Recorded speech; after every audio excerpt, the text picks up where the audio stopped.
News 18 Assam north ইষ্টৰ pedal মাৰি মাৰি সমষ্টি পৰ্যবেক্ষণ অনুষ্ঠানলৈ মই সকলোকে স্বাগতম জনাইছোঁ। আৰু ইতিমধ্যে সকলোৱে গম পাইছে যে দেশৰ নিৰ্বাচন আয়োগে অসমকে ধৰি 5খন ৰাজ্যত ইতিমধ্যে নিৰ্বাচনৰ দিন ঘোষণা কৰিছে। আৰু আজি আমি উপস্থিত আছোঁ প্ৰথম পৰ্যায়ৰ নিৰ্বাচন অনুষ্ঠিত হ'বলগীয়া চতিয়া বিধানসভা সমষ্টিত। বিগত যি কাৰ্যকাল, সেই কাৰ্যকালত চতিয়া বিধায়ক পদ্ম হাজৰিকাই সমষ্টিটো কিমান দূৰ আগুৱাই লৈ গ'ল, চতিয়া সমষ্টিৰ ৰাইজে কি পালে আৰু চতিয়া সমষ্টিৰ ৰাইজে কি বিচাৰে, সেই সকলোখিনি কথা আজি আমি জনাৰ চেষ্টা কৰিম। আৰু এতিয়া মই এনেদৰে এই পেডেল মাৰি মাৰি চতিয়া সমষ্টিৰ বিভিন্ন ঠাইলৈ যাত্ৰা আৰম্ভ কৰিম।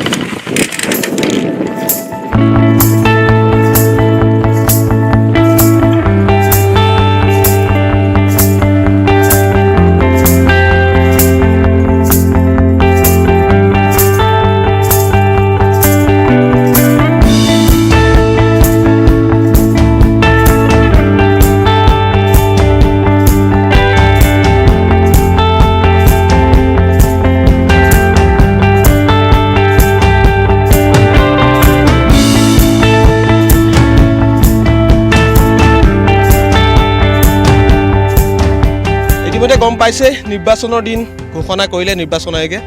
27 তাৰিখে আপোনালোকৰ এই চতিয়া বিধানসভা সমষ্টিত নিৰ্বাচন অনুষ্ঠিত হ'ব মাৰ্চৰ 27 তাৰিখে। এতিয়া বিগত যি এতিয়া কাৰ্যকাল শেষ হ'ল আপোনালোকৰ বিধায়ক পদ্ম হাজৰিকাৰ, কি ক'ব, কেনেকুৱা দেখিলে তেখেতৰ কাম কাজবিলাক?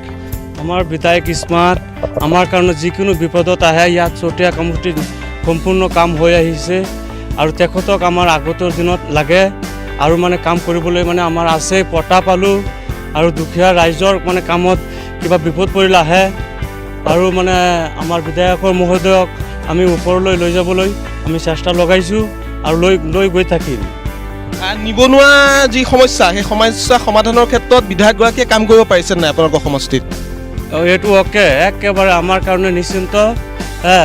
বিধায়ক পদ্ম হাজৰিকা চোকা মানুহ, গোটেই দিন ৰাইজৰ কাৰণে চিন্তা কৰি থাকে। আৰুনো আমি কি ক'ম, গোটেই ৰাইজে গম পাই আছে।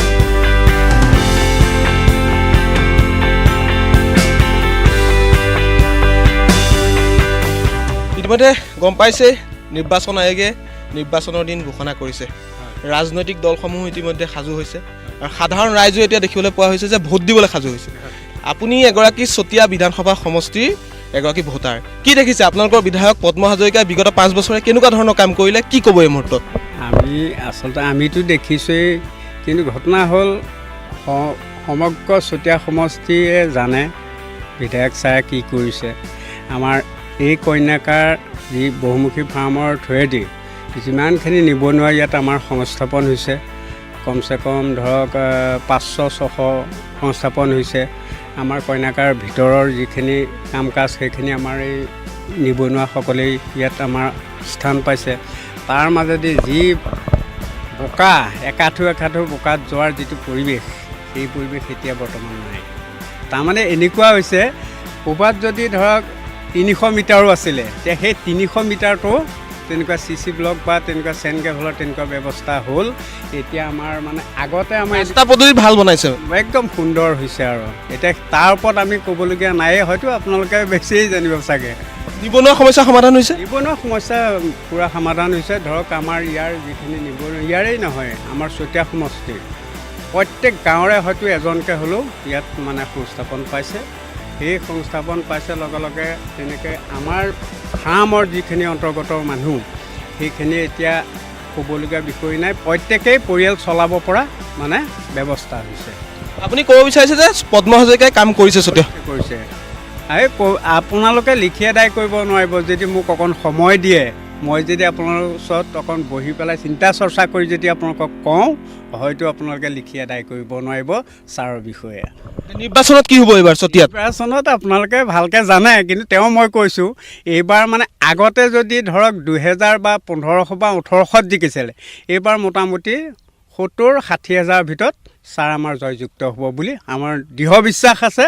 আৰু মানুহৰ যিটো সমাগম, কালিৰ নিৰ্বাচন মানে ঘোষণা কৰাৰ লগে লগে 27 তাৰিখে এই আজি 27 তাৰিখ অহা 27 তাৰিখে আমাৰ নিৰ্বাচন হ'ব কিন্তু এতিয়া আমাৰ মানুহৰ যিটো সমাগম তেতিয়াই আমি বুজি পাইছোঁ যে আচলতে ছাৰ গপছত বহি থাকিলেই হ'ল আৰু আমাৰ আগতে যিখিনি কাৰোবাক প্ৰতিবাদ কৰিবলগীয়া বিষয় আছিল এইবাৰ কিন্তু সেই বিষয়টো নাই হেলা ৰঙে গোটেই ৰাইজ আহি মুক্ত হস্তে আমাৰ বিজেপি মানে ফুলত ভোট দিব বুলি আমাৰ দৃঢ়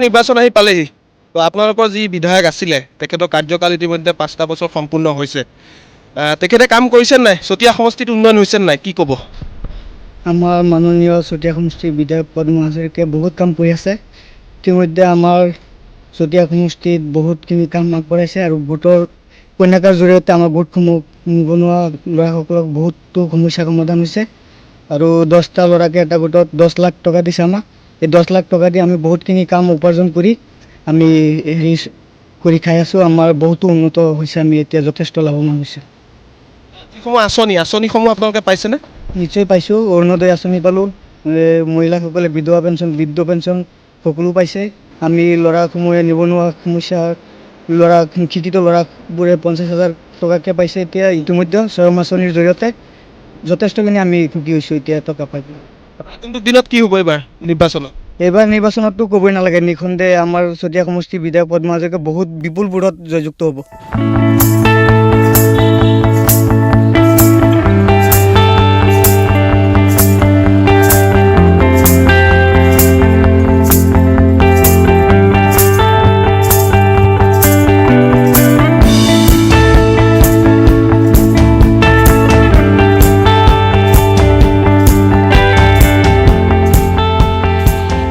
ইতিমধ্যে গম পাইছে বিধানসভা নিৰ্বাচনৰ দিন ঘোষণা কৰিছে নিৰ্বাচন আয়োগে আপোনালোকৰ বিধায়ক পদ্ম হাজৰিকাৰ 5টা বছৰ ইতিমধ্যে সম্পূৰ্ণ হ'ল কি দেখিলে তেওঁ কি কাম কৰা ইয়াত দেখা পাইছে চতিয়া সমষ্টিত আমাৰ বিধায়ক ভাল আমাৰ বিধায়কে যিখিনি দিব লাগে সকলোখিনি দিছে ৰাস্তা ঘাটৰ পৰা নিবনুৱাৰ পৰা ধৰি আনকি মানে প্ৰত্যেক গোটকে প্ৰত্যেকখিনি বস্তু মানে টকা পইচা দি হ'লেও সহায় কৰি বাহিৰলৈ যোৱা ল'ৰাবিলাকক সংস্থাপন দিছে আৰু তাতকৈ কি কৰি দিব হয়নে আঁচনিসমূহ যিসমূহ ধৰক এতিয়া নিবনুৱাৰ কাৰণে আঁচনি লৈছিলে স্বয়ং আঁচনি মহিলাসকলৰ কাৰণে অৰুণোদয় আঁচনি সেই আঁচনিসমূহ প্ৰকৃত হিতাধিকাৰীয়ে পাইছে নাই কি দেখিছে আপোনালোকে পাইছে প্ৰত্যেকখিনি হিতাধিকাৰীয়ে পাইছে আৰু নিবনুৱা সমস্যাটো সমাধানৰ ক্ষেত্ৰত কেনেকুৱা ধৰণৰ কাম কৰিছে নিবনুৱা ভাল কাম কৰিছে মানে প্ৰত্যেক নিবনুৱাখিনিক বাহিৰলৈ যোৱা ল'ৰাখিনিকো চব এতিয়া সংস্থাপন দিছে প্ৰত্যেক গোটকে মানে পইচা পাতি দি হ'লেও ল'ৰাখিনিক মানে ঠিকে ৰাখিছে কি দেখিছে এতিয়া নিৰ্বাচনত এবাৰ কি হ'ব বুলি ভাবে বিজেপি চৰকাৰে যাব নে কোন যাব আমাৰ ইয়াত বিজেপিৰ বাদে অন্য নহয় আমাৰ বিধায়কৰ বাদে দ্বিতীয় ইয়াত নাযায়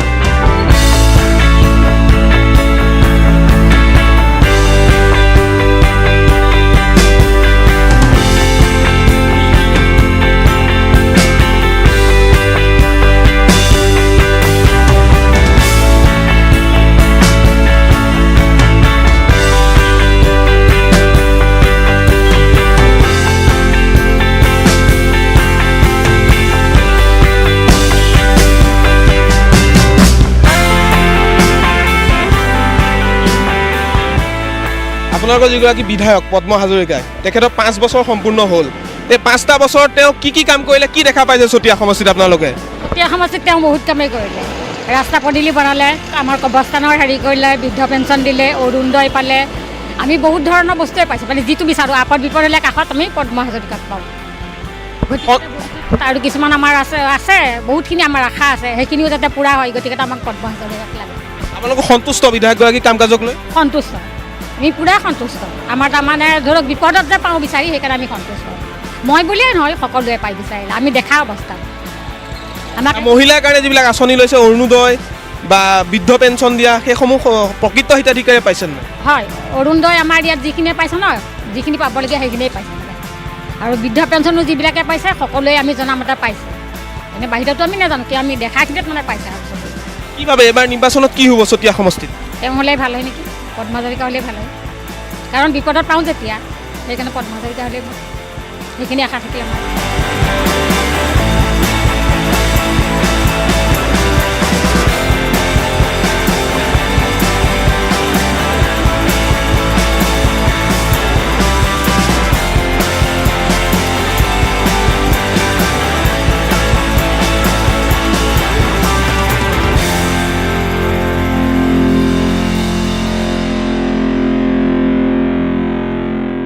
ইতিমধ্যে গম পাইছে বিধানসভা নিৰ্বাচনৰ দিন ঘোষণা হৈছে 27 মাৰ্চত এই চতিয়া বিধানসভা সমষ্টিত ভোটদান হ'ব ভোট গ্ৰহণ হ'ব ইতিমধ্যে আপোনালোকৰ বিধায়কগৰাকী কাৰ্যকালো অন্ত পৰিছে কি দেখিছে বিধায়কগৰাকীয়ে কি কৰিছে আপোনালোকৰ সমষ্টিত কি দেখা পাইছে আপোনালোকে চতিয়া বিধানসভা সমষ্টিৰ সন্মানীয় বিধায়ক পদ্ম হাজৰিকাদেৱে গাঁওসমূহৰ উন্নতিৰ কাৰণে ৰাস্তা পদূলিৰ পৰা আদি কৰি বিশেষকৈ গাঁৱৰ নামঘৰসমূহত অনুদান আগবঢ়াই নামঘৰসমূহ যেনেকৈ তেওঁ জিলিকাই তুলিছে গতিকে গাঁওসমূহ ধৰ্মীয় দৃষ্টিকোণৰ পৰা উজলি উঠিছে বিধায়ক হিচাপে তেখেতৰ এইখিনি যথেষ্ট অৰিহণা আছে ইয়াত আমি জামুগুৰিয়া হাতৰ বাসিন্দাৰ হিচাপে আমি যথেষ্ট গৌৰৱ অনুভৱ কৰিছোঁ সফল বিধায়ক বুলি ক'ব পাৰি নেকি সফল বিধায়ক কাৰণ পদ্ম হাজৰিকা বৰ্তমান সফল বিধায়ক আৰু তেখেতক আমি কৰ্মবীৰ হিচাপে আচলতে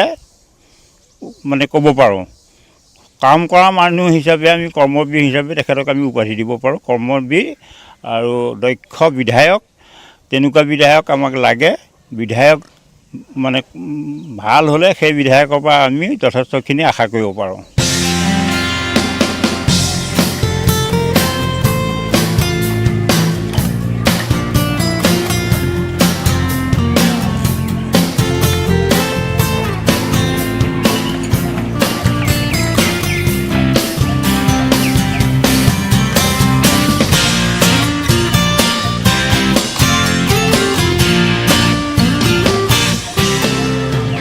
বিধানসভা নিৰ্বাচনৰ দিন চমু চাপি আহিলে আপোনালোকৰ যিগৰাকী বিধায়ক পদ্ম হাজৰিকা তেখেতৰ কাম কাজক লৈ আপোনালোক কিমান সুখী কেনেদৰে সমষ্টিটোক আগুৱাই লৈ গৈছে বুলি আপোনালোকে অনুভৱ কৰে হয় এই ক্ষেত্ৰত ক'বলৈ গ'লে পদ্ম হাজৰিকাদেৱে আমাৰ যিখিনি কৰিছে নাগসংগ মন্দিৰক লৈ সেইখিনি হৈছে কোনো অন্য মন্দিৰত সিমানখিনি কৰা আজিলৈকে আমি দেখা নাই গতিকে ইয়াত যথেষ্টখিনি হৈছে প্ৰথম অৱস্থাত AGP দিনতেই হাজৰিকাদেৱে আমাৰ ইয়াত এভাগ হেৰি বনাই দিলে আলহী অতিথিশালা আৰু এতিয়া বৰ্তমান আমাৰ BJP চৰকাৰ অহাৰ পিছত সৰ্বানন্দ সোণোৱালৰ হেৰিয়াত এভাগ আমাৰ ডাঙৰ বিবাহ ভৱন আকৌ নতুনকৈ এভাগ তৈয়াৰ কৰি দিলে গতিকে দুইভাগ হোৱাৰ পৰা আমাৰ ৰাইজৰ যথেষ্ট সুবিধা হৈছে থকা মেলা খোৱা ইয়াত থাকি মেলি খাই বৈ শুই মেলি যাব পাৰে ইয়াৰ পৰা গতিকে মন্দিৰখনক লৈ পেলাই যিখিনি কৰিছে কাছৰ পৰা আদি কৰি কাছখিনিক যেনেধৰণে চিকিৎসা কৰিব লাগে বা পুখুৰীটো কেনেধৰণে ৰাখিব লাগে সেই ধৰণৰ সম্পূৰ্ণ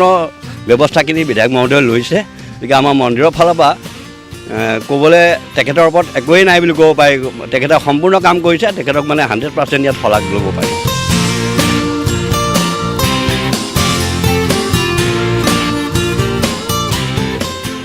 ইতিমধ্যে গম পাইছে বিধানসভা নিৰ্বাচন আহি পালেহি আপোনালোকৰ যিগৰাকী বিধায়ক তেখেতৰ কাৰ্যকালো ইতিমধ্যে অন্ত পৰিলে বিধায়ক পদ্ম হাজৰিকা এই সমষ্টিটোত কি কাম কৰে আপোনালোকে দেখা পালে আৰু কেনেদৰে সমষ্টিটোক আগুৱাই লৈ গৈছে বুলি আপোনালোকে অনুভৱ কৰে মাননীয় পদ্ম হাজৰিকাদেৱে সমষ্টিটোৰ যথেষ্ট উন্নয়ন কৰিছে বিশেষকৈ আমাৰ নাগশংকৰ মৌজাত সমষ্টিটোৰ ভিতৰত উল্লেখযোগ্য এটা কাম হ'ল এই ষ্টেডিয়ামখন যিখন নাগশংকৰ মৌজাৰ এখন ষ্টেডিয়াম নিৰ্মাণ কৰি আছে সেই ষ্টেডিয়ামখন নিৰ্মাণটোৱে আমাৰ কাৰণে অতি মানে লাভান্বিত এটা বিষয় য'ত নতুন প্ৰজন্মই খেলা ধূলাৰে নিজৰ শ্ৰীবৃদ্ধি কৰিব পাৰিব প্ৰতিভা বিকাশ কৰিব পাৰিব আৰু এই প্ৰতিভা বিকাশৰ লগতে সংস্থাপনো ইয়াত জড়িত হৈ থাকে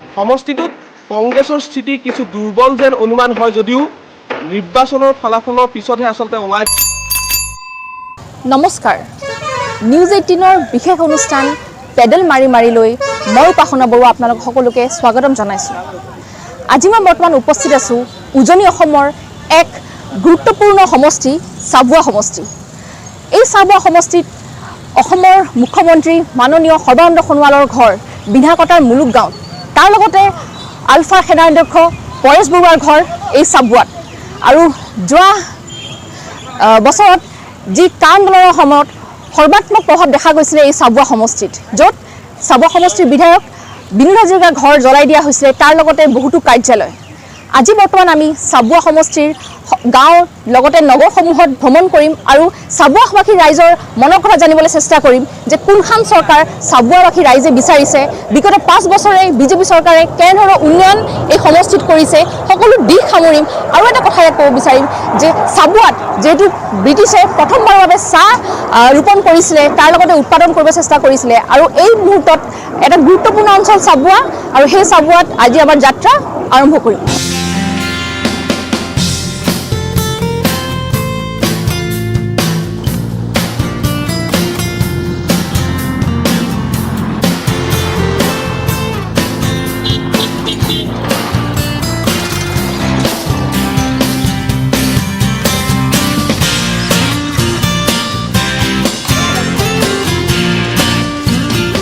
মই বৰ্তমান চাবুৱা বজাৰৰ এজন সাধাৰণ ব্যৱসায়ীৰ ওচৰত উপস্থিত আছোঁ আৰু তেওঁৰ পৰা জানিব বিচাৰিম তেওঁৰ মনৰ কথা। এইবাৰ তেওঁ 5 বছৰে কি পালে আৰু কি হেৰুৱালে।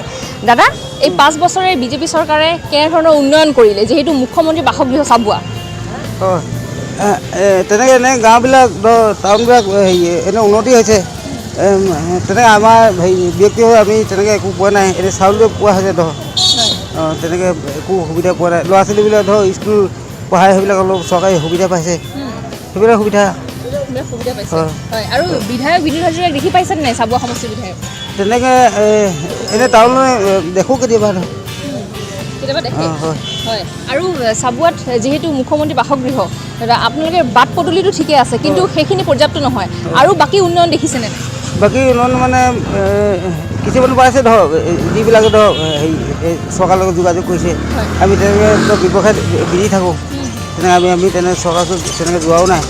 যিখিনি যদি এতিয়া আমাৰ যিটো ঘৰটো পাবলৈ আমি সেইবিলাক পোৱা নাই এতিয়ালৈকে। আমাৰ ধৰক তেনেকৈ চাকৰি বাকৰি নাই, যি পাব লাগে ধৰক চৰকাৰে সেইখিনি এতিয়ালৈকে কোনো চৰকাৰে আমাক দিয়া নাই। আৰু আগন্তুক দিনৰ এইবাৰ নতুন চৰকাৰ যিহেতু গঠন হ'ব, কোনখন চৰকাৰ বিচাৰিছে? চৰকাৰ মানে চৰকাৰ যোনে ভাল কাম হয় সেইখন চৰকাৰে ভাল হেৰি পাব আৰু যোনখন ৰাইজৰ কাম হয়, ৰাইজৰ কাম পালে। বাইদেউ, ইলেকশ্যন পালেহি গম পায়? পাইছোঁ। হয়। আৰু এইবাৰ কোনখন চৰকাৰ বিচাৰিছে? আমি যিখন চৰকাৰে আমাক সহায় কৰে, আমাৰ ৰাস্তা পদূলি উন্নত পথলৈ আগবঢ়াই নিয়ে, আমি সেইখন চৰকাৰ বিচাৰিম। কিন্তু আমাৰ এতিয়া আগন্তুক যিবোৰ নিৰ্বাচন হৈ গ'ল, আমাৰ সমষ্টিত আছিলে বিনোদ হাজৰিকা, কিন্তু আমি বিধায়ক হ'ল বুলি গমহে পালোঁ, আমি ৰাইজে জিকাইহে দিলোঁ, কিন্তু আমাক পিছত উভতি নেচালে। চোৱাহঁতে আমাৰ ৰাস্তা পদূলি এনেকুৱা গতি নহ'লতে। এতিয়া আমাৰ স্কুললৈ ল'ৰা ছোৱালী কিদৰে যাব? এগাঁটি বোকা, আমিতো গাঁৱলীয়া ৰাস্তা, মানুহে চাইকেলেহে অহা যোৱা কৰিব পাৰোঁ। সেইখিনি আমাক সুবিধা যি চৰকাৰে দিয়ে আমি তাকে এবাৰ আগবঢ়াই নিম বুলি ভাবিছোঁ। আৰু আপোনালোকে কেনেধৰণৰ, যিটো বিজেপি চৰকাৰ 5 বছৰ কাৰ্যকাল কৰিলে, বিধায়কজনক দেখি পাইছেনে নাই? আমি বিধায়কক কোনো দিনাই দেখি পোৱা নাই। আমাক পানীৰ হাঁহ নচোৱাৰ ব্যৱস্থা কৰিলে। আমাৰ লকডাউন যেতিয়া হৈছিলে, আমাৰ চাবুৱা সমষ্টিৰ ভৱেন বৰুৱাদেৱ আহি আমাৰ সমাজত উপস্থিত হ'ল। আমি সিহঁতৰ পৰা কওঁ কিছু নহয় কিছু সাহাৰ্য পালোঁ, কিন্তু বিনোদ হাজৰিকা আমি মুখখনো নেদেখিলোঁ। কিন্তু হোৱা কথা আমাক কৈ দিছোঁ, আমি যাক নেকি আমি সহায় কৰিছে তাকহে আগবঢ়াই নিম বুলি আকৌ এবাৰ কৈছোঁ। বৰ্তমান নিৰ্বাচন পালেহি, কোনখন চৰকাৰ বিচাৰিছে এইবাৰ? আমাৰ যিজনে চৰকাৰে আমাক সহায় কৰি আছে সেইজন চৰকাৰকে লাগে। আপোনালোকে নখৰাই গাঁৱৰ হয়? নখৰাই গাঁও। চৰকাৰৰ সা সুবিধা কেনে পালে? এই গোটেই ঘৰ দুৱাৰ লেট্ৰিন চেট্ৰিনলৈকে দেখি আছোঁ। মই নাপালে কি হ'ব, পুৱাই দুখীয়া পাইছে। দুখীয়া পাইছে। আৰু আপোনালোকৰ গাঁৱৰ নখৰাই গাঁৱৰ সমস্যা কি আছে? এই 5 বছৰে কেনেধৰণৰ উন্নয়ন দেখিলে? 5 বছৰ বাইপাছটো খালি এই আলিটোৱে হোৱা নাই। চুকে কাণে গাঁৱৰ ভৈয়ামে চব বলক ইটা। মই দেখি গৈছোঁগৈ, চাই আহিছোঁ। আমি সকামলৈ যাওঁ, ক'ৰবাত কিবা এটা দহা চহা হৈছে, এনেকুৱা গলিটো ইটা আলি, খালি এই নখৰাই গাঁৱৰ কৈবত্তৰ গাঁওখনত ইটা আলি। অৰ্থাৎ বাকীখিনি সুবিধা পাইছে, ৰাস্তাটো আপোনালোকৰ অসুবিধা হৈ আছে। বিধায়ক কোন হয়? বিনোদ হাজৰিকা। বিনোদ হাজৰিকা কৈছেনে নাই বিধায়কক যে ৰাস্তাৰ অসুবিধা হৈ আছে? ৰাইজ আহি আছে, এতিয়া ৰাইজ পঠিয়াইছে। কৈছোঁ আৰু ৰাস্তা পদূলি আমাৰ অসুবিধা হৈছে, নামঘৰলৈ যোৱা অসুবিধা হৈছে, আৰু গাঁৱৰ ভিতৰত নামঘৰ অসুবিধা হৈছে। 5 বছৰ বিজেপি চৰকাৰে কেনেকুৱা কাম কৰিলে আপোনালোকৰ গাঁৱত? বিজেপি চৰকাৰে একোৱে কৰি দিয়া নাই। আমাৰ ৰাস্তা পদূলি আমি বাৰিষা দিনত ওলাব নোৱাৰোঁ, ল'ৰা ছোৱালী স্কুললৈ যাব নোৱাৰে, খোজকাঢ়িও ওলাব নোৱাৰোঁ। বিনোদ হাজৰিকাই আমাৰ বাৰিষা দিনত চাই গৈছে, গোটেই ৰাস্তা বোকা পানী আছিলে, তথাপি মানে আমাৰ ৰাস্তাটো বনাই দিয়া। যদি যোনে ৰাস্তা পদূলি বনাই দিয়ে আমি সিহঁতক আমি ভোট দিম। চৰকাৰ কোনখন বিচাৰিছে এইবাৰ? আমি চৰকাৰ যোনে ৰাস্তা পদূলি বনাই দিয়ে আমাৰ সুবিধা কৰি দিয়ে আমি সিহঁতকে দিম।